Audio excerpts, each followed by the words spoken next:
जय श्री कृष्ण भक्तों, राधे राधे। आपका स्वागत है हमारे चैनल भक्ति कथा संग्रह में।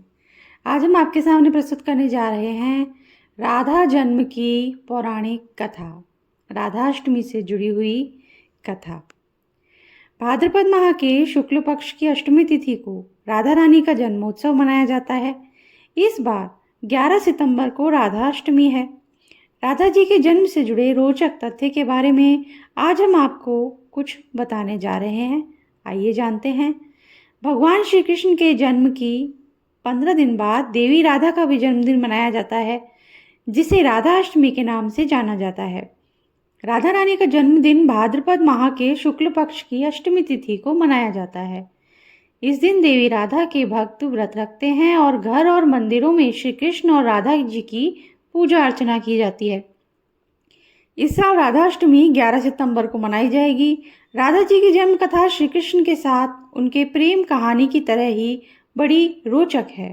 तो आइए जानते हैं राधा अष्टमी से जुड़ी पौराणिक कथा के बारे में विस्तार से। हिंदू पुराणों में वर्णित कथा के अनुसार एक दिन देवी राधा स्वर्गलोक से कहीं बाहर चली गई। यह जानकर भगवान श्री कृष्ण विरजा नाम की सखी के साथ उद्यान में घूमने लगे। कुछ देर बाद जब देवी राधा स्वर्गलोक वापस आई तो वह श्री कृष्ण को विरजा के साथ देखकर क्रोधित हो उठी और क्रोध में ही उन्होंने विरजा को अपमानित कर दिया, जिसके बाद विरजा नदी के रूप में बहने लगी।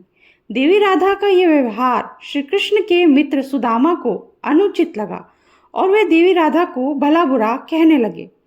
सुदामा की बातें सुनकर राधा को क्रोध आ गया और उन्होंने सुदामा को दानव योनि में जन्म लेने का श्राप दे दिया।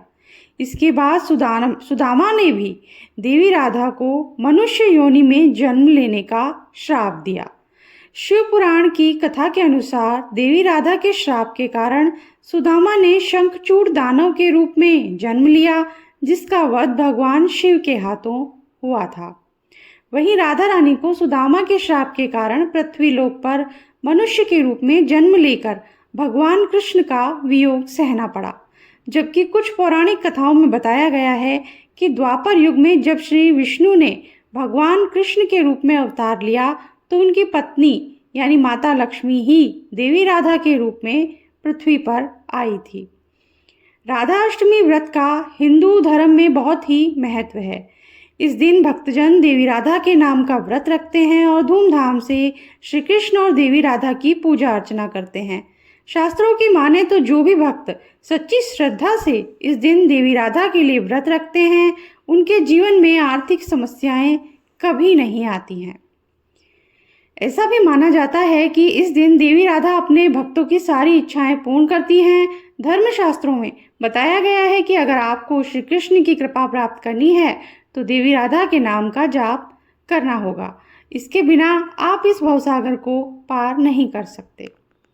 तो इसी के साथ आज की ये छोटी सी कथा हम यहीं समाप्त करते हैं। अगर आपको अच्छी लगी हो तो लाइक कीजिए, शेयर कीजिए और अगर चैनल को सब्सक्राइब नहीं किया है तो सब्सक्राइब कर दीजिए, बेल आइकन प्रेस कर दीजिए ताकि हमारे आगे आने वाले वीडियोस भी आपको आसानी से नोटिफिकेशन द्वारा मिल जाएंगे। Thank you. जय श्री कृष्णा। राधे राधे।